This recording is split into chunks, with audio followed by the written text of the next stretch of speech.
Well, howdy. Welcome here to the Double M Farm. I have been in the market for a boom, tractor boom, lift, whatever you want to call them. And I've looked on Craigslist. I gave up on looking for new ones. Good God, they're so expensive. I don't understand the price of a boom, big piece of pipe with some bracing welded to it and a 3-point hitch on it.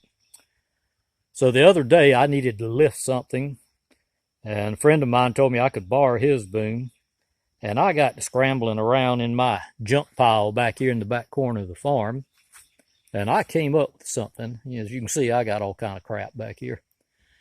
But I came up with something for the little Ford 1210 that has worked out dang near perfect, and it's flexible. You can make it any way you want, and any strength you want, any angle you want. But I took my scoop pan, my dirt scoop, and this piece of, I think it's 1-inch galvanized pipe, and I made me a boom.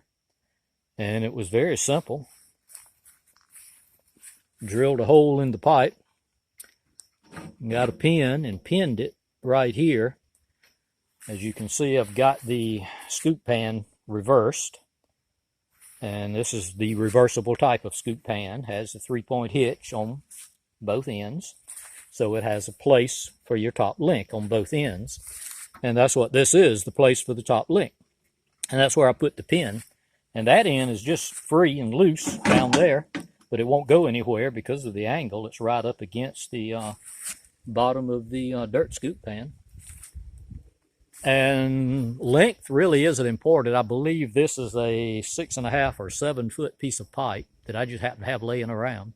Drilled another hole up there and used a grade 8 bolt and some chain, put a hook on it,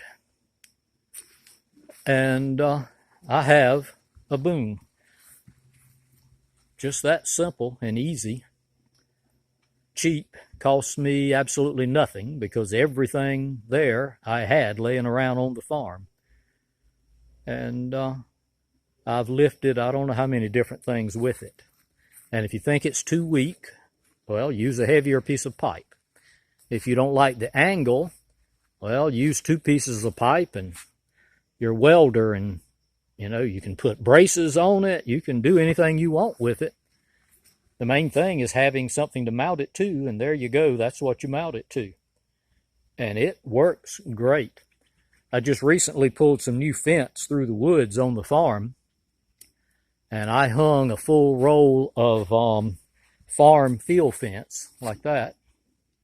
I had a brand new roll of the red brand, and I hung it.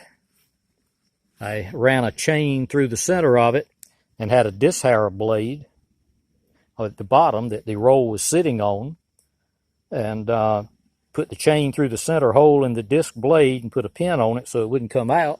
Put the other end of the chain here, and then just backed the tractor up in the woods where I needed it, lifted it up to where the roll was swinging, grabbed it and started walking, and unrolled that roll of field fence through the woods that was too thick to lay it down on the ground and unroll it, and couldn't even drive the tractor through it to unroll it. So I just parked it on one end and grabbed the wire and started walking.